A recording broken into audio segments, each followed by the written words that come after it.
तो 2025 में अगर किसी को फाइनेंशियली फ्री होना हो तो उसका एक रोड मैप कैसा होना चाहिए? आप अगर वेल्थ अचीव करना चाहते हो तो उसका ऑब्जेक्टिव क्या है? कैश फ्लो का मतलब क्या होता है कि आप काम करते जाते हो, पैसा आ रहा है. Business is a cash flow, business is not an asset. नौकरी is not an asset, it's a cash flow generating machine for you. आपके लिए 1 लाख रुपए, 50,000 रुपए आपको हर महीने पॉकेट में मिलता है. तो investment will always come with risk. तो if you are doing investment it means that you are allowing yourself to take a risk. तो अगर आपको सेविंग करनी है तो कमिटमेंट लाना पड़ेगा. तो गोल अचीव क्यों नहीं हो पाता? क्योंकि आप बीच में अधीर हो जाते हो, धैर्य नहीं रहता आपके पास, पेशेंस नहीं रहता है. तो वो आपको करना पड़ेगा. 30 साल नौकरी कैसे कर लेते हो आप? तो इन्वेस्टर और बिग बिजनेसमैन ही है जो अल्टीमेटली फाइनेंशियली फ्री है. एम्प्लॉय और सेल्फ एम्प्लॉयड कभी फाइनेंशियली फ्री नहीं होता. Sandeep ji, welcome back to Shrimant finance podcast. Thank you so much Yogesh, thank you so much for inviting me. Yes, इससे पहले का जो हमारा पॉडकास्ट था वो टोटल आपकी जर्नी पे, रिच माइंडसेट पे था. तो जिन्हें भी लोगों ने वो पॉडकास्ट नहीं देखा होगा वो पहले जाओ और वो जो फर्स्ट एपिसोड है उसे अच्छे से देख लो और उसके बाद फिर इस एपिसोड में आओ, क्योंकि इस एपिसोड में हम टोटली फाइनेंस रिलेटेड जो चीज़ें हैं उसको समझने का ट्राई करेंगे. Okay yes. तो संदीप जी, सबसे पहले आपने लास्ट पॉडकास्ट में जो जिक्र किया था आपकी बुक के बारे में, वेल्थ मास्टरी, तो उसी से स्टार्ट करते हैं कि what is wealth mastery. Wealth mastery means you become master of wealth. So mastery is something which you keep practicing and you become master of that, right? जैसे अब बात करते हैं कि अगर कोई भी एक्टर है तो उन्होंने प्रैक्टिस करी, now he became a master of that. That's a mastery उन्होंने करी. तो it's a continuous process. So when you start practising about wealth you become master of wealth mastery. So this is a text book where people will be learning कि कैसे आप अपने finance को manage कर सकते हो, इनकम टैक्स को, retirement planning को, कौन सा फंड खरीदना अच्छा रहेगा, रिटायरमेंट प्लानिंग का, इन्वेस्टमेंट प्लानिंग का, बच्चों की पढ़ाई लिखाई का, क्या काम करना चाहिए, क्या नहीं काम करना चाहिए, माइंडसेट क्या होना चाहिए, सारी चीज़ें आप वेल्थ मास्टरी में सीखोगे related to wealth. So wealth का मतलब ये नहीं होता खाली पैसा. There are 16 aspect of wealth, वो भी मैंने इसमें कवर करे हैं. ओके, उसमें से कुछ छोटे छोटे इंपॉर्टेंट आप बताना चाहेंगे? तो जैसे health is your also wealth. अगर आप हेल्दी नहीं हो तो आप बिजनेस भी नहीं रन कर सकते और नौकरी भी नहीं जा सकते, तो आप बेकार हो गए, right? Longevity is also wealth. जितना ज़्यादा लंबा जिंदा रहोगे उतना ज़्यादा आप ज़्यादा पैसा बनाओगे, एंजॉय करोगे जिंदगी को, राइट? या इसके बाद में आपके ऑफ स्प्रिंग्स, आपके बच्चे भी आपकी वेल्थ होते हैं. Your relationships are also your wealth. Love is also, आपका साहस भी है, करेज है.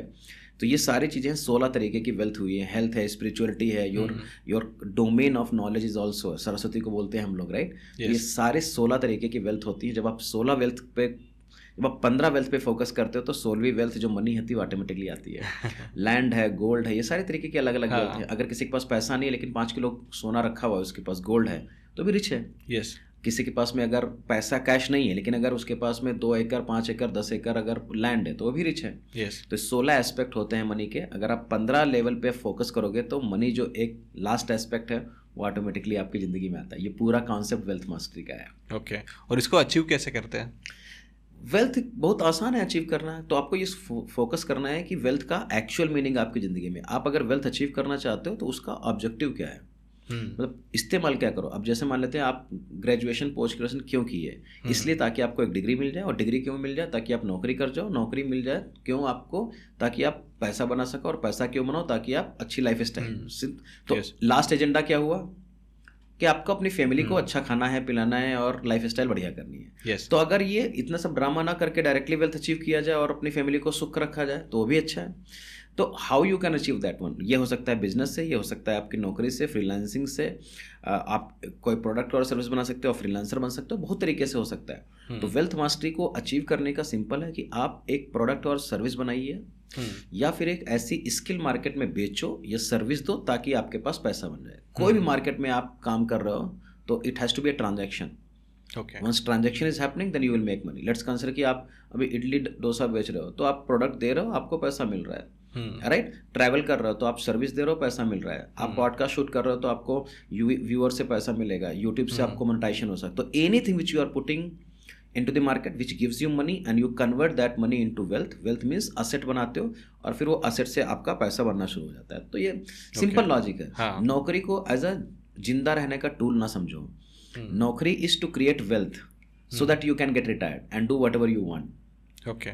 अभी आपने ना बीच में असेट के बारे में बताया था, तो ये जो असेट और लायबिलिटी का जो कंसेप्ट है वो थोड़ा सा डिटेल में बताइए ना। तो असेट का मतलब होता है something which is putting money into your pocket. Okay. मतलब आपका गोल्ड है, अगर गोल्ड है तो आपने 10 लाख का गोल्ड लिया हो तो 7% 8% से बढ़ेगा, तो ये आपको पैसिव इनकम जनरेट कर सके दे सकता है, राइट। असेट का मतलब होता है रियल एस्टेट। अगर आपके पास रियल एस्टेट है, जैसे मान लेते हैं फ्लैट है 1 करोड़ रुपए का है, अगर यही वाला आपके पास में 1 करोड़ रुपए है, आपने डाल दिया 1 करोड़ रुपए फ्लैट में और 20,000 30,000 रुपए आपको रेंटल इनकम आ रही है। अब कोई फर्क नहीं पड़ता है कि इकोनॉमी ऊपर है नीचे, आपको 10-20,000 रुपए आएगा। असेट है आपके लिए, और ये अप्रिशिएट भी होगी आपकी फ्लैट लैंड जो भी है।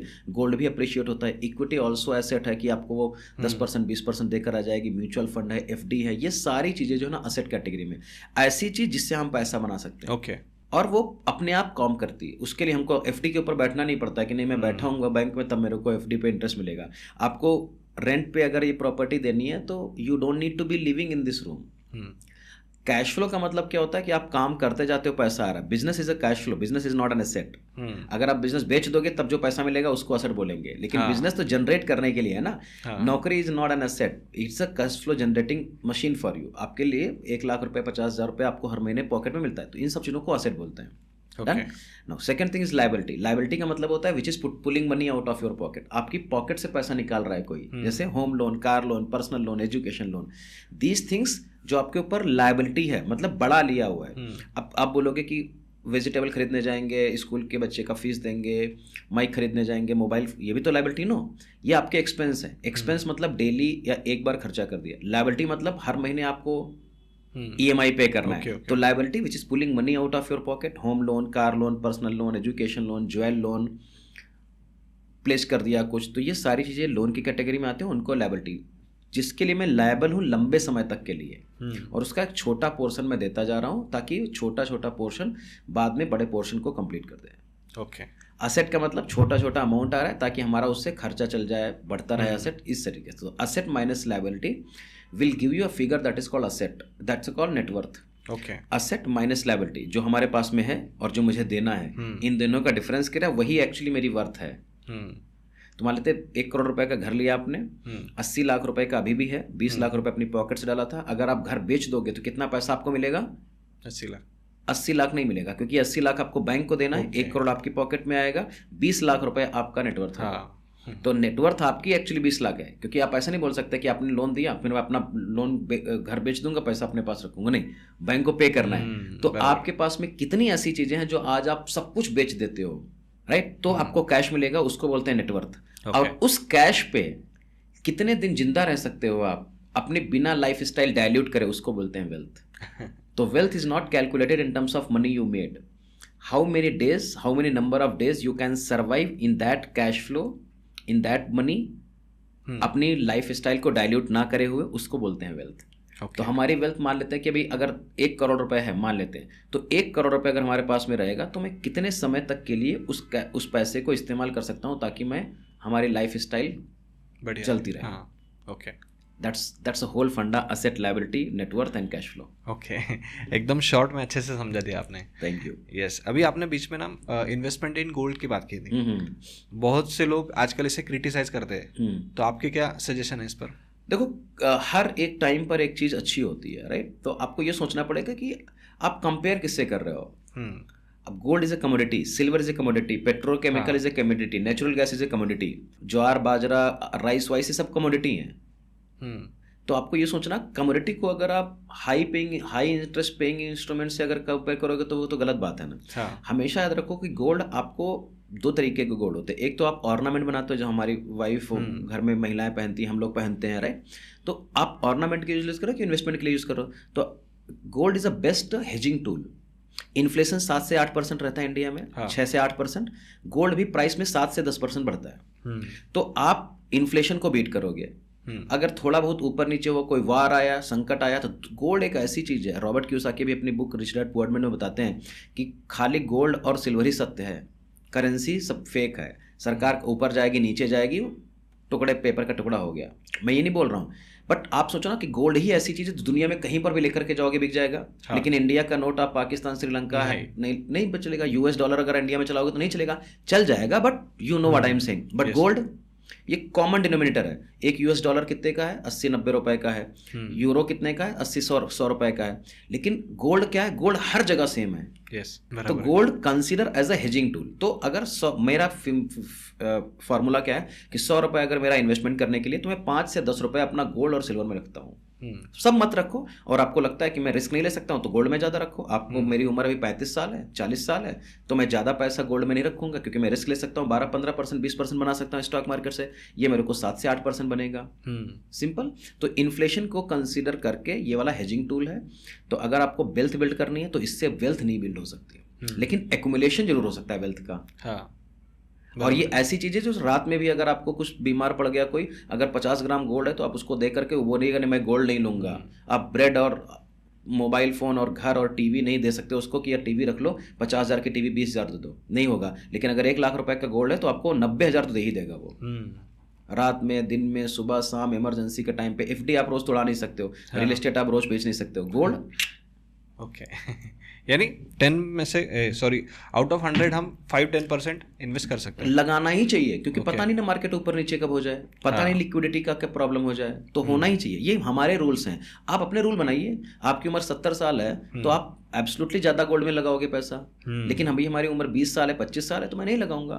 तो do not consider gold for an investment purpose, but as a hedging tool plus अपनी सिक्योरिटी के हिसाब से। ओके, फाइनेंशियल प्लानिंग में ना एसेट एलोकेशन एक कॉन्सेप्ट है, तो उसके बारे में थोड़ा सा डिटेल में बताइए ना। एसेट एलोकेशन का मतलब क्या था कि 100 रुपए आपके पास है, तो वो 100 रुपए को कैसे आप एलोकेट करोगे डिफरेंट असेट क्लासेस में। जैसे रियल एस्टेट, दो तरीके के असेट क्लासेस है। एक है फिजिकल असेट क्लास, एक है फाइनेंशियल असेट क्लास।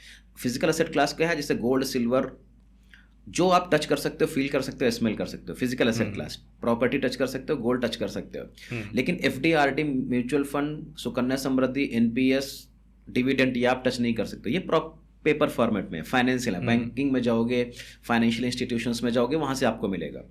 तो आपको पहले डिसाइड करना पड़ेगा कि आपकी एज क्या है, आपकी रिस्क कैपेबिलिटी क्या है। Investment will always come with risk. तो if you are doing investment, it means that you are allowing yourself to take a risk. Now how much risk you can take depends on your profile. अब मैं 30 साल का हूं तो मैं ज्यादा risk ले सकता हूं, आप 60 साल के हो तो नहीं ले सकते हो। कोई लेडी है ज्यादा रिस्क नहीं ले सकती क्योंकि उसको बच्चे की पढ़ाई में देना है पैसा, और जो बंदा एक 50,000 बना रहा है वो ज्यादा रिस्क नहीं ले सकता है। तो आपका रीजन क्या है इन्वेस्टमेंट करने के लिए? 5 साल के बाद चाहिए कि 4 साल बाद चाहिए कि गोल क्या है आपका? गोल क्या है आपका? आपकी प्रोफाइल क्या है? आपकी सूटेबिलिटी। तो सब लोगों के लिए ऐसा कोई फॉर्मूला नहीं होता फिनेंस में कि नहीं ये रूल है यही चलेगा। नहीं, आप पुणे में रहते हो, आप अभी अपने गांव में रहोगे, आप शोलापुर जैसे लोग छोटे जगह रहोगे, अगर हम मानते हैं कि जैसे मुंबई, दिल्ली हो गया, पुणे हो गए, बड़े शहर हैं, खर्चा ज़्यादा है। लेकिन अगर 50,000 रुपये यहाँ पर आप इन्वेस्ट करोगे और 50,000 अगर आप छोटी जगह जो कि बड़ा बन सकता है वहाँ पर इन्वेस्ट करो तो ग्रोथ के चांसेस ज़्यादा हो जाएंगे। बहुत लोग रियल एस्टेट को मानते हैं। तो आपको क्या सोचना है कि यार कितना पैसा मेरे पास है, उसको मैं धीरे धीरे कैसे कर सकूँ। अब अगर आपको म्यूचुअल फंड खरीदना है तो 500 रुपये शुरू कर सकते हो, प्रॉपर्टी 500 से शुरू कर सकते हो क्या? नहीं। गोल्ड है तो कम से कम 50-60,000, 1 लाख होना चाहिए, खरीद सकते हो आप। 5,000 का भी it does not make any sense. तो ये सारे कॉम्बिनेशन, परमुटेशन लगा करके आपको एसेट एलोकेशन करना चाहिए। एक नॉर्मल रूल बता देता हूं कि अगर आपकी जो एज है, जो मार्केट में चलता है, वो मोटा मोटा सही भी होता है। तो अगर 100 रुपये आपके पास में, तो जितनी भी आपकी एज है, मान लेते हैं मेरी उम्र 40 साल है, तो 40 ईयर्स 40% पैसा मैं डेट इंस्ट्रूमेंट्स में लगाऊंगा जो हमको फिक्स्ड इनकम दे, रिस्क कम हो। 60%, 70% पैसा मैं ऐसी जगह लगाऊंगा जो थोड़ा हाई रिस्क हो, हाई रिवॉर्ड हो। High risk high reward, low risk लो रिवॉर्ड। सिंपल। एफडी में कराओगे पैसा, सुरक्षित है तो 5-7% मिलता है। स्टॉक मार्केट में सेम पैसा लगाओगे, म्यूचुअल फंड में लगाओगे, 12 से 15% मिलेगा। रिस्क है, बट 15 साल के बाद में कोई रिस्क नहीं होता। 15 दिन के अंदर रिस्क होगा, 1 महीने के लिए रिस्क होगा। तो जितना लंबा ड्यूरेशन उतना रिस्क कम कर लेते हो। ओके। प्लस रियल एस्टेट में लगाते हो तो आप 2-4 लाख तो लगा नहीं सकते हो। तो अगर आपने पूरे 1 साल में, 30 साल में, 5 साल में 10 लाख 20 लाख बनाए तो रियल एस्टेट में लगाओ, गोल्ड में खरीदो। मेरा जो रूल है मैं आपको बता देता हूँ कि मेरा 5 से 10% पैसा जो है ना वो हमेशा गोल्ड में जाएगा। इस सिल्वर भी हो सकता है। 5 से 8%, 10% डिपेंड्स करता है, राइट। और 20 से 25% मेरा रियल एस्टेट में जाएगा। इसके बाद में 5 से 10% हमारा पैसा जो आएगा जो डेट इंस्ट्रूमेंट में आएगा, क्योंकि मैं अवेयर इन्वेस्टर हूँ। मुझे पता है कि कहाँ पर रिस्क लेना है। अगर मैं माइकल शूमाकर हूँ तो मुझे पता है कि सीट बेल्ट कैसे पहननी है, कैसे प्रोटेक्ट करना है। हर आदमी माइकल शूमाकर नहीं बन सकता कि 300 की गाड़ी से चला रहा है। तो अगर आप एजुकेटेड हो, प्रोटेक्शन लेना जानते हो, तो हाई रिस्क वाले इंस्ट्रूमेंट में जा सकते हो। 40-50-60% में इक्विटी में, मार्केट में, इस शेयर बाजार में पैसा लगाता हूँ।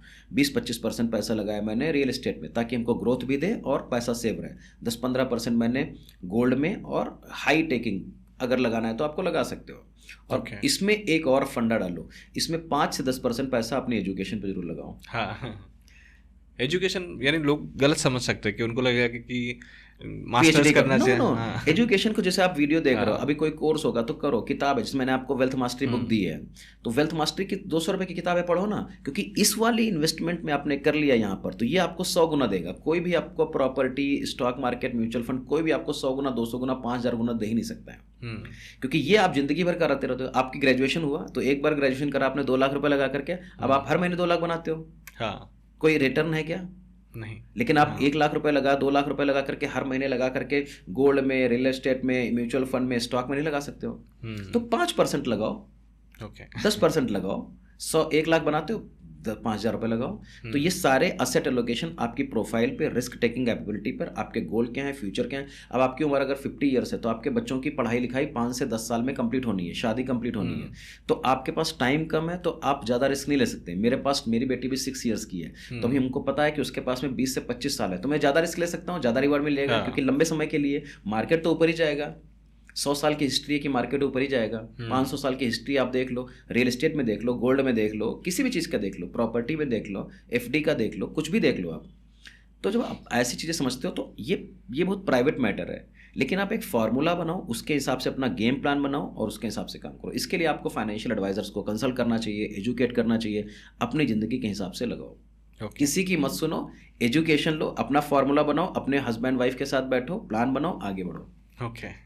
अभी बीच में आपने कुछ डेप्थ इंस्ट्रूमेंट्स के बारे में बताया था, तो वो क्या होता है? तो 2 तरीके के इंस्ट्रूमेंट्स होते हैं। डेट इंस्ट्रूमेंट होता है। डेट का मतलब होता है लोन आपको बैंक ने दिया, आप उसको फिक्स्ड इंटरेस्ट के हिसाब से दे रहे हो। जैसे मान लेते हैं कि कंपनी एक आई, तो कंपनी ने बोला कि मेरे को 1000 करोड़ रुपए चाहिए, तो 1000 रुपये करोड़ उसको मार्केट से कैसे मिलेगा? या तो बैंक से ले 1000 करोड़, लेकिन उसने बोला कि 500 करोड़ मैं बैंक से ले लूंगा, बैंक को मैं 8% देता रहूंगा, तो ये हो गया डेट इंस्ट्रूमेंट। और ये वाला जो 1000 करोड़, या फिर कंपनी बोल सकती है कि मैं 5000 रुपये का आप मेरे कंपनी में इन्वेस्टमेंट करो, मैं आपको 7% इंटरेस्ट दूंगा, 8% दूंगा, इसको बोलते हैं डेट इंस्ट्रूमेंट। लेकिन कंपनी ने बोला कि नहीं भाई, 500 करोड़ जो मैं आपसे मार्केट में लूंगा, ये शेयर है, अगर कंपनी ग्रो करेगी 20% तो 20% दूंगी, कंपनी ग्रो करेगी 30% दूंगी, 50% दूंगी, ग्रो नहीं करेगी तो नहीं दूंगी। इसको बोलते हैं इक्विटी। तो डेट होता है, इक्विटी होता है। इक्विटी में मैं उस कंपनी का मालिक हूँ, छोटा ही पैसा सही। डेट में मैं मालिक नहीं हूँ, आपको एक फिक्स्ड मिलेगा। तो ऐसा समझ लो कि जो नौकर होता है उसको नौकरी मिलती है, लेकिन सिक्योरिटी ज्यादा रहती है। Security absolutely. जब आप सर्कस में जाते हो तो शेयर से लोगे तो आपको 10,000 मिलेंगे, गाय भैंस से लोगे तो आपको 300 रुपये मिलेंगे। What you are fighting for. तो अगर आप रिस्क ज़्यादा लोगे तो रिवॉर्ड ज़्यादा मिलेगा, रिस्क कम लोगे तो रिवॉर्ड कम मिलेगा। तो डेट इंस्ट्रूमेंट जहाँ पर आपको फिक्स्ड, डेट इंस्ट्रूमेंट में बता देता हूँ, म्यूचुअल फंड डेट होते हैं, राइट। डेट इंस्ट्रूमेंट होते हैं, गवर्नमेंट बॉन्ड्स हो गए, आरबीआई के बॉन्ड्स हो गए, एफडी हो गई, आरडी हो गई, इसमें आपको 5 से 7% मिल जाएगा। सुरक्षित पैसा है, कोई दिक्कत नहीं। सुरक्षित तो नहीं है, बट सब लोगों से ज़्यादा सुरक्षित है ये। इक्विटी या म्यूचुअल फंड क्या हुआ, रिस्क है थोड़ा सा, लेकिन रिवॉर्ड भी ज़्यादा है। लेकिन 5 साल 10 साल में देखोगे हिस्ट्री उठा करके तो कोई रिस्क नहीं है। तो डेट और इंस्ट्रूमेंट, इन दोनों का मिक्सचर करके आपको पोर्टफोलियो बनाना चाहिए। ओके। तो अभी बीच में ना आपने रियल एस्टेट इन्वेस्टमेंट के बारे में भी बताया था, उसको थोड़ा सा डिटेल में समझाइए ना कि अच्छा है कि कैसा है।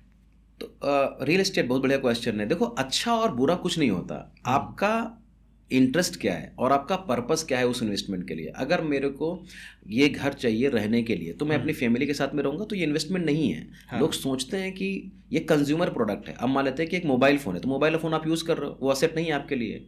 लेकिन मोबाइल फ़ोन आप बिजनेस के लिए यूज़ कर रहे हो, तो वो आपको लाख रुपये महीने का बना के देगा, असेट हो गया। लेकिन आप उसमें चैट कर रहे हो, टाइम वेस्ट कर रहे हो, तो आपके लिए लायबिलिटी हो गया।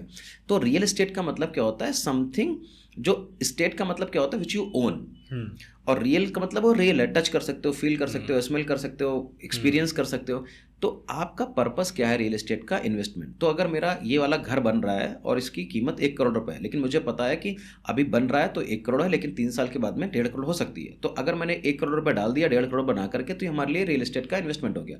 अब ये कॉमर्शियल प्रॉपर्टी में हो सकता है, हाँ। ये होम प्रॉपर्टी में हो सकता है, रेजिडेंशियल प्रॉपर्टी में हो सकता है, ये लैंड हो सकती है, ये गोडाउन बनाने के लिए हो सकता है, ये बड़ी कंपनी आ रही है, आपने एक फील्ड लेके रखा है, खेत रखे लगे, उसमें आपने मशीनरी बनवा दी, तो वहाँ से तो बहुत तरीके की रियल एस्टेट होता है। या फिर आपने एक शॉप दे करके रखी हुई है, नीचे 3-4 शॉप दे दी हैं, ऊपर बिल्डिंग बना दी है, ऊपर घर में लोग रह रहे हैं, उसमें आप भी रह रहे हो, नीचे आपकी दुकानें हैं 5-7, वहाँ से 15-15 हज़ार रुपये रेंट मिल रहा है। तो real estate is an investment which you not be keep thinking कि मैं किस पर्पस के लिए कर रहा हूँ। अब रियल एस्टेट का सबसे बड़ा ड्रॉबैक क्या होता है कि वो इलिक्विड है, अगर परसों पैसा चाहिए तो आप नहीं ले सकते हो, राइट? तो real estate is a good investment but for long term, और आपका अप्रिशिएशन भी हो गया। अब जगह कौन सी ले रहे हो, लीगल इश्यूज क्या हैं, सरकार क्लीन कर चुकी है कि नहीं वो जमीन, तो बहुत सारे अप्स एंड डाउन्स सब होते हैं।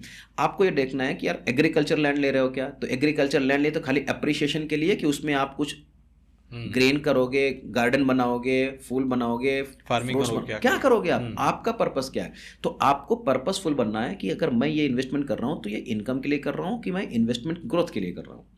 कि अगर मैंने फार्म ली है, लैंड लिया, तो उस पर मेरे को पेड़ लगा दूंगा, तो 5 साल बाद मेरे पेड़ की कीमत बढ़िया हो जाएगी, और फ्रूट्स वेजिटेबल्स भी आएंगे, फ्लावर्स भी आएंगे, जिससे हमारा 3 महीने का खर्चा भी चल जाएगा। या रियल एस्टेट मैंने लिया है कि मैं ये बेच दूंगा कि मैं रहने के लिए, तो आपको डिसाइड करना पड़ता है कि आपको क्या करना, पर्पस क्या है। 7 से 8%, 9% आपको रियल एस्टेट में ग्रोथ मिल रही है, 4 से 7%, 8%, डिपेंड करता है एरिया। अब मान लेते हैं कि यहाँ पर आपने जमीन ली 20 साल 10 साल पहले कुछ नहीं था, सरकार ने बोल दिया यहाँ पर एयरपोर्ट बनने वाला है, हो सकता है। हाँ। सरकार ने बोल दिया यहाँ पर मॉल बनने वाला है, एक गवर्नमेंट ऑफिस आने वाला है, इसरो आने वाला है, रिसर्च सेंटर आने वाला है। अब 3 गुना 5 गुना 10 गुना बढ़ सकती है। गुड़गांव में क्या हुआ आपको पता है, पुणे के आउटर स्कर्ट्स में क्या हुआ पता है, बैंगलोर कोई पूछता नहीं था 20 साल 30 साल पहले, अब आप आईटी हब बन गया है, पुणे का भी वही हाल है, राइट? तो गवर्नमेंट की पॉलिसीज क्या कहती हैं, इकोनॉमिक फ्रेंडली है, क्या क्या चीज़ें हैं, वो आपको ध्यान रख करके इन सब चीज़ों में इन्वेस्ट करें। उसके लिए एजुकेशन लो कि रियल एस्टेट में क्या करना चाहिए, कॉमर्शियल प्रॉपर्टी खरीदना चाहिए, घर के लिए खरीदना चाहिए, रहने के लिए खरीदना चाहिए, कि वो मैं खरीदूंगा बेचूंगा, तो ये बहुत सारे कॉम्बिनेशन है। Nothing is right, nothing is wrong, what is our objective to buy that property. Okay, purpose क्या है? पर्पस क्या है? इन्वेस्टमेंट का मतलब ही क्या है, पर्पस। अब मुझे लगता है कि मेरे पास 5 करोड़ रुपए पैसा है, डाल दिया, खत्म, सो रहा हूँ, करो। लेकिन अभी ना बीच में कुछ लोग क्या कह रहे थे कि समझो रियल एस्टेट में इन्वेस्टमेंट करने से अच्छा है कि SIP ले लो, या फिर जो घर है उसको ही बेच दो और उसका पैसा SIP में डाल दो। तो इस पर आपके क्या विचार है? घर लिया है और उसको बेच दो, SIP में डाल दो। देखो, मैं तो रिकमेंड नहीं करता हूँ कि कोई भी चीज़ बेचो आप, लेकिन अगर वो बैड इन्वेस्टमेंट है, लेकिन घर अगर कैश में लिया था तो आपको पहले जानकारी क्यों नहीं मिली कि भाई आप SIP में करते? हाँ। SIP का मतलब क्या है? 2 लाख आपका 1 करोड़ का घर होगा, तो आप 1 करोड़ का SIP करा लोगे क्या? नहीं, फिर से गड़बड़ काम कर रहे हो। हाँ। और म्यूचुअल फंड में एक साथ आपने 1 करोड़ रुपए लगा दिया, SIP में लगा दिया, स्टॉक मार्केट में लगा दिया, 4 महीने वो मार्केट ग्रो ही नहीं किया, 6 महीने नहीं करा, 1.5 साल नहीं करा, और अगर 20% मार्केट डाउन हो गया तो उसको 25% ग्रोथ चाहिए, तब आपका पैसा पूरा बराबर मिलेगा। तो मैं क्या बोल रहा हूँ, आपको डिसाइड करना पड़ेगा पहले से ही। तो हाँ, ये जरूर बात है कि आप दूसरों को अब जैसे एक कॉन्सेप्ट बताता हूँ, आपका होम घर जो है ना फ्री हो सकता है। हाँ। कैसे फ्री हो सकता है? जैसे मान लेते हैं 1 करोड़ का प्रॉपर्टी है, आपने 20 लाख रुपए या 10% 20% डाल दिया आपने कैश, और 80% आपने लोन ले लिया। अब 80% मतलब 80 लाख रुपए लोन ले लिया 20 साल के लिए, मान लेते हैं 50-60 हज़ार रुपए ये SIP चलेगी। अब 50 हज़ार रुपए का अगर 5 हज़ार रुपए का आपने 50 हज़ार EMI जा रही है, उसको आपने 5 हज़ार या 6 हज़ार रुपए की आपने SIP कर दिया, तो अगले SIP हर महीने 5 हज़ार रुपए जा रहा है, म्यूचुअल फंड में लग रहा है। अब वो 20 साल के बाद देखोगे उतना पैसा 5 हज़ार रुपये बढ़ जाएगा जितना आपके घर की वैल्यू प्लस आपका इंटरेस्ट आपने कर चुके हो। तो 80 लाख रुपए का जब आप घर लेते हो तो 20 साल 25 साल के अंदर आप 1.2 करोड़ रुपए पे कर चुके हो उसको। तो ये 2 करोड़ रुपए बन जाएगा। 20 साल 25 साल 30 साल डिपेंड करता है मार्केट कितनी ऊपर नीचे है, क्योंकि यहाँ से ये समझना पड़ेगा होम लोन मिला है 8% पे, SIP देगी 12 से 15%, तो एक 50% का एवरेज ग्रोथ कंपाउंडिंग के हिसाब से 18% निकल के आएगा। लॉन्ग टर्म का गेम है, तो इस तरीके से आप यूज करो। तो मैं ये कहता हूं कि आप लोग वेल्थ क्रिएट करना है तो wealth is a matter of time, wealth is not a matter of product. Wealth, real estate भी वेल्थ बना सकता है, गोल्ड भी वेल्थ बना सकता है, क्रिप्टो भी बना सकता है, FD भी बना सकता है, लेकिन लॉन्ग टर्म में, 2 महीने में नहीं। अब उस समय उस प्रोडक्ट की वैल्यू क्या होगी, उस इन्वेस्टमेंट की वैल्यू क्या होगी, क्योंकि इन्फ्लेशन में तो किल करेगा ना। हाँ। जो चीज़ आज 1 लाख रुपए की है वो 10 साल के बाद में 3 लाख 4 लाख की होगी। तो ये सारे परमुटेशन कॉम्बिनेशन ध्यान रख करके आपको इन्वेस्टमेंट करना है। तो किसी की भी बात मत सुनो कि SIP कर लिया होता तो ये हो जाता, बहुत बढ़िया, तुमने कर लिया तो कर लिया क्या आपने? घर बेच दिया 1 करोड़ रुपए की, मेरी पूरी जिंदगी भर मेरी मम्मी चाहती है कि मेरे घर पे मेरा एक घर होना चाहिए। अब मम्मी का इमोशन मैं सोचूंगा कि मैं SIP कराऊंगा। पैसे का पर्पस क्या है? To fulfil my needs, yes, future needs, present needs. अब मैं पेट काट करके इन्वेस्टमेंट कर रहा हूँ, जरूरत नहीं है, मर जाओगे आप। हाँ।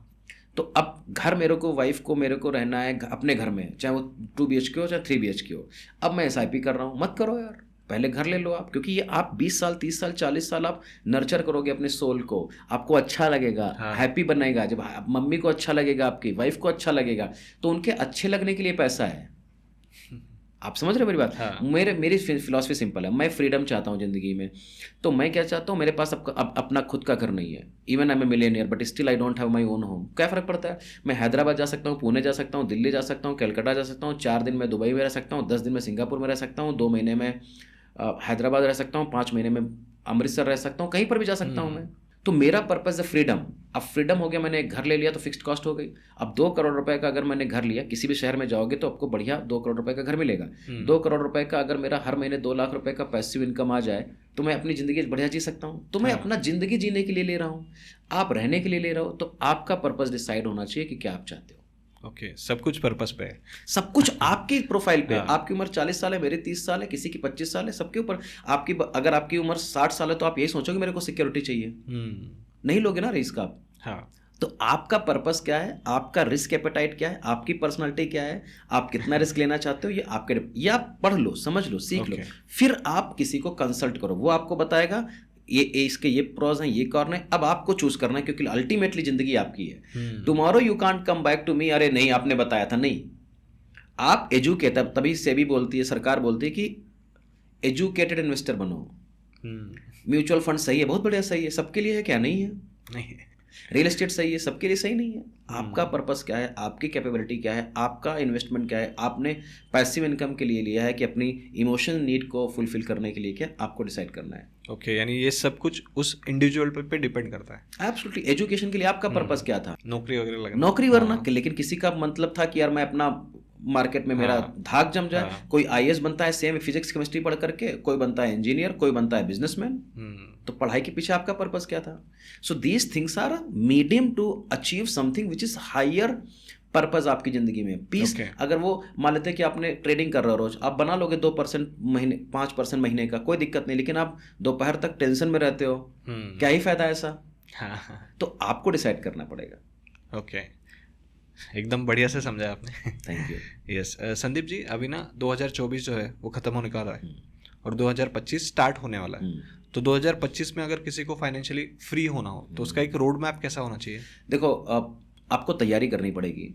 आपको रोज, मैं तो बोलता हूँ मनी गेम खेलो। पता है क्या मनी गेम होता है? क्या होता है? रोज पेपर पेन पे आपकी सैलरी 50,000 है तो उसमें लिखो कि दाल चावल चीनी चाय बिस्किट में कितना पैसा लगेगा, बच्चे के एजुकेशन में, एस्पेक्ट में, कपड़े में, फेस्टिवल में, ट्रैवलिंग में, ट्रेन में, बस में, एरोप्लेन में, पूरा एक खर्चा लिखो। उसके बाद में ये खर्चा लिख लिया, इसके बाद में कितना पैसा मेरे को 10 साल के बाद चाहिए अपने बच्चे की पढ़ाई के लिए, 20 साल बाद शादी के लिए चाहिए, घर के लिए कितना चाहिए, पूरा पेपर पेन पे लिखो। अगले दिन वो पेपर फाड़ के फेंक दो। फिर अगले दिन सोचो कि मेरे 70,000 सैलरी होगी, फिर से प्लान बनाओ। 80 लाख रुपए सैलरी होगी, फिर कैसे प्लान बनाओ। 1 करोड़ रुपए सैलरी हो गई, फिर कैसे प्लान बनाओ। ये जब आप गेम खेलते हो ना, तो आपके पास में इमेजिनरी पैसा है, आप उसको कैसे एलोकेट कर रहे हो। गेम करो। आपको पता है कि यार मेरे पास 2 लाख रुपए है, मैं 1 लाख रुपए खर्चा करता हूँ, 1 लाख रुपए बचा। अब गेम खेलो इन्वेस्टमेंट का, पेपर पे करो, कोई दिक्कत नहीं। जाओ देखो जाकर कि गोल्ड ने 20 साल में कितना पैसा दिया रिटर्न, स्टॉक ने कितना लिया। किसी की बात मत मानो, खुद एनालाइज करो, खुद एनालाइज करो। भगवान ने गूगल दिया है, यूट्यूब दिया है, दुनिया की सबसे बड़ी आपके पास में रिसर्च इंजन्स पड़े हुए हैं। रिसर्च करो। और कुछ समझ में नहीं आ रहा तो यूट्यूब पर जाओ, टीवी देखो, सब उनकी बातें किसी की मत मानो, बातें किसी की मत मानो। क्योंकि जब मैं अपने एक्सपीरियंस से बोलता हूँ तो आप मेरा बिलीफ बारो कर रहे हो, मेरा एक्सपीरियंस बारो करो, मत करो। इंस्पिरेशन ले सकते हो, इसके बाद में रिसर्च करो, फिर से पढ़ो। क्योंकि आपका पैसा है, आपकी जिम्मेदारी है। पहले आप किताब पढ़ोगे हमारी वेल्थ मास्टरी में, your personal finance is your personal responsibility, nobody can manage your personal finance. क्योंकि 60 साल की उम्र में आपका एजेंट आ गया, सर आपका पैसा नहीं बचा, तो आप 80 साल जिंदा कैसे रहोगे? राइट? तो अब 2024 है, 25 में हम लोग घुस रहे हैं, तो आप पेपर पेन पे लिखो कि कितनी मेरी इनकम होनी चाहिए, उसमें मैं कैसे खर्चा करूं, और 10% 15% तो पैसा इन्वेस्टमेंट में करना ही चाहिए आपको, कुछ भी हो जाए, वो भी लॉन्ग टर्म के लिए, जो 10 साल 15 साल 20 साल के बाद चाहिए, रिटायरमेंट के लिए। रिटायरमेंट प्लानिंग बहुत इंपॉर्टेंट है, तो इसको करो। एनपीएस लो, जो भी आप कर सकते हो करो, बच्चों की पढ़ाई लिखाई कर सकते हो आप, आज थोड़ा सेक्रीफाइस कर लोगे, आगे की ज़िंदगी बढ़िया हो सकती है। और कैसे आप मल्टीपल स्ट्रीम, अगर आप 1 लाख रुपए की तनख्वाह में 5,000 में नहीं बचा पा रहे हो, तो क्या आप आधा घंटा काम करके 5,000 रुपये मार्केट से बना सकते हो? वो पैसा लगाओ। एक टाइम चाय पीना बंद कर दो। मैं ये नहीं बोल रहा हूँ पीना चाहिए नहीं चाहिए, देखो समझो, अगर आपका दृढ़ संकल्प नहीं होगा ना, निश्चय नहीं होगा, नहीं हो पाएगा भाई। मेरे को रिच भी बनना है, मेरे को सेविंग भी नहीं करना, मेरे को चाय भी पीना है, ऐसा नहीं है। और अगर मेरे को चाय लगती है तो फिर मैं ज़्यादा पीऊँगा। मेरे को लगता है कि जैसे मेरा गोल है ट्रैवल करना है 150 कंट्री, तो ये मेरा गोल है ना, पर्सनल चॉइस है। आपका हो सकता है कार खरीदना हो, आपका हो सकता है आपका घर हो, तो ये मेरा पर्सनल चॉइस है। मैं अपने पर्सनल चॉइसेस को अपलिफ्ट करूंगा, और जो हमारे लिए लीस्ट इंपॉर्टेंट चीज़ें हैं ना, उसको मैं कम करूंगा। तो आपका पर्पस क्या है, आपने लिखा, तो आप एफडी में थोड़ा पैसा डालिए, स्टॉक मार्केट में डालिए, म्यूचुअल फंड में डालिए। प्लान बनाइए कि मेरे पास 10,000 रुपये की कॉर्पस है, 10,000 रुपये को मैं 3-3 हज़ार 2-2 हज़ार रुपये में कहाँ ला सकता हूँ। आप प्लान बनाइए, उसके हिसाब से इन्वेस्टमेंट करिए, एजुकेशन लीजिए, बुक पढ़िए। आपको समझ में नहीं आता है, एडवाइज़र के पास जाइए, एक एडवाइज़र नहीं 2 एडवाइज़र के पास जाइए, फिर आप डिसीजन ले लीजिए। तो ये 2025 की तैयारी आपको, जब महाभारत में जाते हैं या फिर वार में जाते हैं, तो तैयारी पहले करनी पड़ती है। लड़ना आपको एक ही दिन पड़ता है, बट तैयारी बहुत दिनों, क्योंकि आप तो बटन क्लिक करोगे, आपको म्यूचुअल फंड खरीद लोगे, स्टॉक खरीद लोगे, रियल एस्टेट की आजकल तो RET भी आ गया है कि रियल एस्टेट के अगर आपको 5 लाख रुपए नहीं है, आपके पास 20 लाख नहीं है, तो आप 500 रुपये से शुरू कर सकते हो। आज तक कब हुआ है जो आपको मिला है? ठीक है, तो ये सारी चीज़ें हैं। अभी आपने बताया कि प्लानिंग खुद को ही करनी पड़ेगी। आप गाइडेंस ले सकते हो, डिसीजन आपके होने चाहिए, क्योंकि आपने डिसीजन लिया तो फिर आपको ब्लेम नहीं कर पाओगे, नहीं तो आप दुनिया वालों को ब्लेम करोगे। लेकिन इसमें एक प्रॉब्लम है कि हम समझो प्लान करते हैं, एक गोल डिसाइड करते हैं, लेकिन उस गोल तक ना पहुंच नहीं पाते। तो इसके लिए आप कुछ सजेशन दे सकते हो? देखो, इसके लिए एक चीज़ मैं बताता हूँ कि आपको ऑटोमेटिक सिस्टम बनाना पड़ेगा। आप अगर अपने को काबिल समझोगे तो आप रिच नहीं बन पाओगे, आपको अपना सिस्टम काबिल बनाना पड़ेगा। तो SIP इज अ सिस्टम। आपने बोल दिया कि यार मैं 1 लाख रुपये बनाता हूँ, मैं 7,000 8,000 रुपये हर महीने बचा सकता हूँ, लेकिन मैं नहीं बचा पा रहा हूँ, लेकिन मैं आपने SIP लगा दी 5,000। आप सोचो ना, आपने कभी नौकरी करी है तो आपकी 1 लाख तनख्वाह थी, तो 10-12 हज़ार रुपये PF में जाता है। हाँ, जाता है। PF आपको पता ही नहीं होता कि आपके PF में जाता है, लेकिन वो अल्टीमेटली 60 की उम्र में आपको 50 लाख एकड़ मिल जाता है। लेकिन वही अगर PF आपको हर महीने दिया गया होता तो वो पैसा आपको नहीं मिलता है। ऑटोमेटिक सिस्टम है। सरकार बहुत ब्रिलियंट है। सरकार knows more than what we know. आपको पता है कि आप लोग नहीं पैसा बचाओगे, तो सरकार ने PF का शुरू करा, NPS का शुरू करा अभी। तो आप जब एक ऑटोमेटिक सिस्टम बना देते हो, जैसे EMI होती है, हर महीने 3 तारीख को जाती है, 5 तारीख को जाती है, तो आप किसी न किसी से फंड कर रखोगे, क्योंकि बाहर वाला प्रेशर दे रहा है। SIP भी अपने ऊपर बाहर से प्रेशर लो कि 5,000 रुपये की SIP लगाइए 5 तारीख को, तो मेरे को फंड रखना है और उसको मेरे को ब्रीच नहीं करना है। और अगर नहीं मिल रहा है पैसा, मेरे को 4 दिन बाद आ रहा है, तो बाउंस नहीं कराऊंगा, मैं 5,000 रुपये उधार लेकर डालूंगा, लेकिन ये कराऊंगा। ये कमिटमेंट चाहिए यार। Everything requires commitment. If you will not put commitment for yourself, your commitment will be taken for other people's fulfill the purpose. अगर आप अपने लिए, अब मान लेते कि आप अगर हेल्थ पे अपना ध्यान नहीं दोगे, तो कल आप डॉक्टर के पास जाओगे, आप डॉक्टर की वर्ड को ज़्यादा मानोगे, उसके लिए कमिटेड हो जाओगे, लेकिन आपकी दादी बोल रही थी ये मत खाओ, ऐसे एक्सरसाइज करो, आपने नहीं माना। तो अगर आपको सेविंग करनी है तो कमिटमेंट लाना पड़ेगा। तो गोल अचीव क्यों नहीं हो पाता? क्योंकि आप बीच में अधीर हो जाते हो, धैर्य नहीं रहता आपके पास, पेशेंस नहीं रहता है, तो वो आपको करना पड़ेगा। 30 साल नौकरी कैसे कर लेते हो आप? सुबह को जाए, शाम को आना। तो इसी तरीके से अपने लिए हम लोग नहीं करते हैं, हम लोग दूसरे के लिए करते हैं। तो सरकार दूसरे ही है, तो उसके लिए हम PF दिलवा देते हैं। तो कोई भी गोल आपने बनाया, उस पर कंसिस्टेंटली काम करो, कोई फर्क नहीं पड़ता। और अगर आपकी तनख्वाह बढ़ गई, तो उसी बढ़ी हुई तनख्वाह पे एडिशनल इन्वेस्टमेंट करो। That's all. यानी कुछ तो भी ऑटोमेटिक सिस्टम बनाना पड़ेगा। ऑटोमेटिक सिस्टम बनाना पड़ेगा आपको। ये आपका पॉडकास्ट भी ऑटोमेटिक सिस्टम है, PF ऑटोमेटिक सिस्टम है, नौकरी में जाते हो तो ऑटोमेटिक सिस्टम है, रेलवे आती है तो ऑटोमेटिक सिस्टम है। मतलब ऑटोमेटिक, चाहे आदमी करे चाहे टेक्नोलॉजी करे। लेकिन वो 7 बजे की बस 7 बजे आती है ना, और आज मेरा मन नहीं जाऊंगा, ऐसा थोड़ी ना होता है। आज मेरा इन्वेस्टमेंट करने का मन नहीं, इस महीने दिवाली आई थी, दशहरा आया था, पैसा ज़्यादा खर्चा होगा, ये सब नहीं, फिर आप कमिटेड नहीं हो, छोड़ दो 1 साल दिवाली, अगले साल देखो। मैं आपको अपनी एक बात, मैंने 2 अपनी ज़िंदगी के कमिटमेंट बताता हूँ। मेरी तनख्वाह 7,500 रुपये थी 2007 में, मैं 1,500 रुपये बचाता था। मैक्स न्यूयॉर्क लाइफ में मेरी सैलरी गई 15,000 रुपये, मैंने 3,000 रुपये बचाना शुरू करा, इन्वेस्टमेंट म्यूचुअल फंड में करा। इसके बाद में 25,000 रुपये ICICI बैंक हैदराबाद में तनख्वाह थी, मैं 4,000 रुपये बचाता था। बैंगलोर में 2014, 15, 16 में कोटक महिंद्रा के साथ काम करता था, मेरी तनख्वाह थी 45 से 50,000, मैं 6,000 रुपये बचाता था। 2017, 18, 19, 20 में मैं स्टैंडर्ड चार्टर्ड के साथ में काम करता था, मेरी तनख्वाह थी 70,000 रुपये, शादी हो चुकी थी, मैं 8,000 रुपये बचाता था। 10 से 15% मैंने पूरी ज़िंदगी में बचाए और मैं फाइनेंशियली फ्री हो गया 35 साल की उम्र में। सेकेंड रूल, जितने भी साल में 15 साल रहा नौकरी में, मैंने अपनी ज़िंदगी का 15% जो है ना, 10% अपनी एजुकेशन पे लगाया, पढ़ाई करी, ताकि ये मेरे को फ्यूचर में दे। जो मैं आजकल बात कर रहा हूँ ना, ये मेरी फ्यूचर 15 साल की तैयारी है।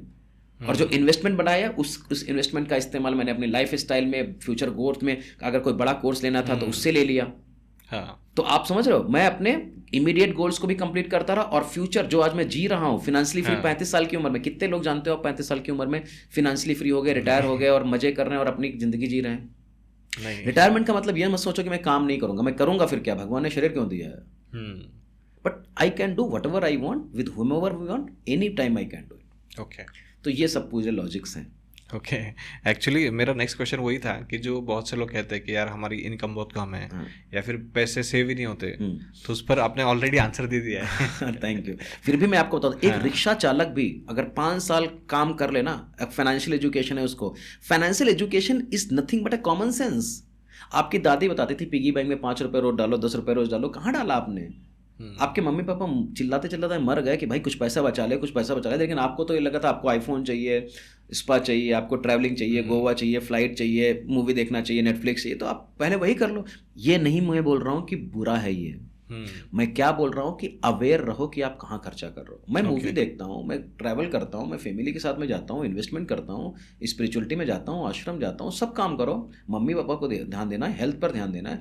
तो मनी मैनेजमेंट का फॉर्मूला बताता हूँ आपको। एक अकाउंट होता है, उसको बोलते हैं फाइनेंशियल फ्रीडम अकाउंट। आप 1 लाख रुपए की तनख्वाह बना रहे हो, 10% उसमें चला जाए, जो पैसा आप जिंदगी में अटेंड कभी भी खर्चा नहीं करोगे, ठीक। अब ये 10,000 बना रहे हो तो 1,000 जाएगा, 1 लाख बना रहे हो तो 10,000 जाएगा। और अगर 1,000 रुपए, एक मजदूर कितने बनाता है 1,000 रुपए दिन का, या फिर एक ड्राइवर, एक नॉर्मल आदमी 30,000 रुपए तो बना ही था। 1,000 रुपए, 30,000 रुपए में से क्या आप 3,000 रुपए महीने का नहीं निकाल सकते हो? निकाल सकते, सवाल ही नहीं उठ सकता। अगर आप 500 रुपए रोज बना रहे हो, क्या आप 50 रुपए नहीं निकाल सकते हो? निकाल सकते हो, क्योंकि आपकी लाइफ स्टाइल के लिए 50 रुपया बहुत है, अंबानी के लिए 50 रुपए कुछ नहीं है। तो आप अंबानी मत बनो, आप जो हो वही बनो, उसका इंप्रूवमेंट करो। अब अगले साल आप, अगले महीने, अगले साल आपने 600 रुपए दिन का बनाना शुरू करा, तो 60 रुपए डालना शुरू करो, ये पैसा इन्वेस्ट करो। तो पहला हो गया फाइनेंशियल फ्रीडम अकाउंट। दूसरा होगा अपनी एजुकेशन पे 10% पैसा लगाइए, वो इंपॉर्टेंट है। किताब पढ़ो, ये आपको, यही आपको ग्रोथ देगा। इसके अलावा एक छोटे फंड्स बनाओ, जहां पर आपको टीवी खरीदना है, मूवी खरीदना है, फ्रिज खरीदना है, जो 50,000 1 लाख रुपए चीजें हैं, ट्रैवलिंग करना है, उसमें 5% 10% पैसा डालो। अपने सोल को भी प्लेफुल बनाओ, ट्रैवल करना है, मूवी देखना है, 5,000 रुपए लगाओ ना, क्या दिक्कत है? इसके बाद में आपका एक और चैरिटी करो, 5-7% करो ना, कौन मना कर रहा है? इसके बाद में आपको अपनी एजुकेशन पे लगाना। तो ये 5-6 चीजें आप कर लोगे पेपर पेन पे कि मेरी जिंदगी के कौन कौन से एरिया हैं, उस पर काम करते हो, रिच बन जाते हो। तो करना पड़ेगा, पेपर पेन पे करना पड़ेगा। पेपर पेन के अलावा आप कैसे ही काम कर पाओगे? पेपर पेन, एक्सेल लो, कुछ भी करो, बट लिखा पढ़ी इंपॉर्टेंट है, क्योंकि वहां पर where energy goes, focus goes, attention happens. पैसा बनाते हो, आपको करना पड़ेगा, लिखना पड़ेगा, प्लान बनाना पड़ेगा। जब तक आप प्लान नहीं बताते तो भगवान आपके लिए प्लान पे काम नहीं करता है। मैं प्लान बनाता हूँ, 80% कामयाब होता है, 20% भगवान मदद करता है मेरी। I am giving you 20% leverage to God so that he can help me. नहीं तो आपको 80% के लिए खुद मेहनत करनी पड़ेगी। मैं 20% का वेटेज उसको देता हूँ, भाई 20% आपको बताऊंगा, आप देख लो, फिर अच्छे लोग, अच्छी टेक्नोलॉजी, अच्छा प्रमोशन सब मिल जाता है। आपका जो वेल्थ एक्सेलेरेटर प्रोग्राम है उसके बारे में बताइए ना थोड़ा। तो वेल्थ एक्सेलेरेटर प्रोग्राम जो है, मैं इसी तरीके की फाइनेंशियल नॉलेज में देता हूँ कि कैसे इन्वेस्ट करना है, कहाँ ग्रो करना है, रिटायरमेंट प्लानिंग कैसे हो सकती है, मल्टीपल स्ट्रीम्स ऑफ इनकम कैसे जनरेट हो सकते हैं। वो भी एक बड़ा क्वेश्चन, बहुत बड़ा क्वेश्चन है। तो ये सारी चीज़ें मैं अपने वर्कशॉप्स में बताता हूँ। मेरा फोकस यही रहता है कि जो पैसा आप बना रहे हो उसको पहले मैनेज करिए, इसके बाद में सोचिए कि पैसा कैसे बन सकता है। और आप तब तक रिच नहीं बन पाओगे जब तक कि आपके पास मल्टीपल स्ट्रीम्स ऑफ इनकम नहीं होंगी। कोई बड़ा बिजनेस मत बता दो जिसके पास में 5, 7, 10 बिजनेस ना हो। बराबर है ना, सारे लोग हैं, है ना। आपके पास में भी अभी यूट्यूब चैनल होगा, वहाँ से पैसा आएगा, इन्फ्लुएंस से आएगा, किताब लिखोगे वहाँ से पैसा आएगा, पब्लिक स्पीकिंग का पैसा आएगा, सेलिब्रिटी इंडोर्समेंट आएंगे। एक काम करोगे 20 सोर्स ऑफ इनकम है। मेरे पास 36 सोर्स ऑफ इनकम है आज, 36 सोर्स ऑफ इनकम, बाप रे। और मैं 3 साल में कंप्लीट करा। स्टॉक मार्केट से पैसा बनाओ, म्यूचुअल फंड से बनाओ, रियल एस्टेट से बनाओ, ब्रोकिंग से बनाओ, कम्युनिकेशन से बनाओ। कोर्सेज हैं हमारे, जैसे आपने बताया 3 दिन का वर्कशॉप लेता हूँ। wealthysandeep.com पर जाओगे तो आपको कोर्सेज का डिटेल मिल जाएगा। 3 दिन आओगे तो 99 रुपीज़ चार्ज करता हूँ मैं। 100 रुपये में सीखो ना। एक दिन आप खाना आप चूज मतलब कम खाओ, कम खाओ, क्या ही फर्क पड़ खाने जाएगा। का भी नहीं, थोड़ा सा नाश्ता पानी कम कर दो। हाँ, और 100 रुपये में क्या ही फर्क पड़ जाएगा, वैसे भी वो पैसा जाने वाला है। तो एजुकेट हो जाओ और समझो इस बात को कि भाई ये बहुत इंपॉर्टेंट, फिनांस की वजह से ही आप 30 साल से लगे हुए हो और उसी को मैनेज नहीं कर पा रहे हो। तो क्या ही फायदा है, राइट। तो वेल्थ मास्टरी, हमारा वेल्थ एक्सेलरेटर प्रोग्राम वही है। मल्टीपल स्ट्रीम्स ऑफ इनकम पे काम करना पड़ेगा आपको। नौकरी कर रहे हो तो भी 2-3 सोर्स ऑफ इनकम होना चाहिए, बिजनेस हो रहा है तो बिजनेस में 2-3 सोर्स ऑफ इनकम होनी चाहिए। रॉबर्ट कियोसाकी ने बोला है कि आपको एम्प्लॉय और सेल्फ एम्प्लॉयड से बिग बिजनेसमैन और इन्वेस्टर बनना है। मैं बोल रहा हूँ आप मिडिल क्लास हो, आप नौकरी कर रहे हो, आपको चारों सोर्स ऑफ इनकम बनाने चाहिए। एम्प्लॉय से भी 50,000 1 लाख बनाओ, इन्वेस्टमेंट करो स्टॉक मार्केट में, म्यूचुअल फंड में, रियल एस्टेट में, गोल्ड में, वहां से कुछ पैसे बनाओ। मैं ये नहीं बोल रहा हूँ 5 लाख बनाओ, मैं बोल रहा हूँ 5,000 बनाओ, मैं बोल रहा हूँ 500 बनाओ, लेकिन बनाओ। सिस्टम जनरेट कर दिया ना। इसके बाद में आप सेल्फ एम्प्लॉयड से कोई फ्रीलांसिंग का काम कर सकते हो, वीडियो शूटिंग कर सकते हो जो आपकी कैपेबिलिटी है, ट्रैवलिंग कर सकते हो, ट्रैवलिंग गाइड कर सकते हो, किताब लिख सकते हो, पॉडकास्ट कर सकते हो, यूट्यूब कर सकते हो, स्टॉक मार्केट सिखा सकते हो। जो आपकी रुचि हो उसमें काम करिए। और लास्ट थिंग, बिग बिजनेसमैन पे फोकस करो। बिग बिजनेसमैन बनना है तो इन्वेस्टर और बिग बिजनेसमैन ही हैं जो अल्टीमेटली फाइनेंशियली फ्री हैं। एम्प्लॉय और सेल्फ एम्प्लॉयड कभी फाइनेंशियली फ्री नहीं होता। तो मल्टीपल स्ट्रीम, और मल्टीपल स्ट्रीम्स तभी बनेगी, मोर स्किल्स मोर मनी, मोर काबिलियत मोर मनी, ज़्यादा काबिलियत ज़्यादा पैसा। बराबर है, सिंपल। स्किल्स भी बढ़ाओ, स्किल बढ़ाओ या कैपेबिलिटी बढ़ानी पड़ेगी। ओके, तो thank you so much Sandeep ji. फिर से मुझे बहुत अच्छा लगा आपसे बात करके। Thank you so much. और ये पॉडकास्ट देखने के बाद ना लोगों के कुछ सवाल होंगे, तो मैं डिस्क्रिप्शन में आपके सब लिंक्स डाल दूंगा। यस, वो डायरेक्टली आपको कांटेक्ट कर सकते हैं। Yes yes, absolutely. Thank you so much Yogesh ji for inviting me. तो हेलो एवरीवन, ये संदीप जी की बुक है वेल्थ मास्टरी। इसमें बहुत सारे अच्छे पॉइंट्स हैं, जैसे कि एक ये है कि स्मार्ट सिस्टम क्या होता है। उसमें आपने शायद से 2 पार्ट्स ऑफ मनी उसके बारे में बात की है, तो इसको शॉर्ट्स में थोड़ा सा बताइए ना। 2 पार्ट्स मतलब एक्टिव इनकम और पैसिव इनकम। एक्टिव का मतलब है जब हम काम करेंगे तो पैसा मिलेगा। पैसिव इनकम का मतलब जब हमने कुछ असेट बना दिया वहां से पैसा मिलेगा। अल्टीमेटली पैसा ही बनाना है। ओके तो ये बहुत ही अच्छी बुक है। उसमें मनी साइकिल के बारे में बताया है, मनी हैबिट्स के बारे में बताया है, फाइनेंशियल प्लानिंग हम कैसे अच्छे तरीके से कर सकते हैं उसके बारे में बताया है। तो ये बहुत ही अच्छी बुक है। इसका लिंक भी मैं डिस्क्रिप्शन में डाल दूंगा। आप एटलीस्ट वो तो भी खरीदिए, स्टार्ट तो कीजिए, चलेगा। Thank you so much. Thank you so much.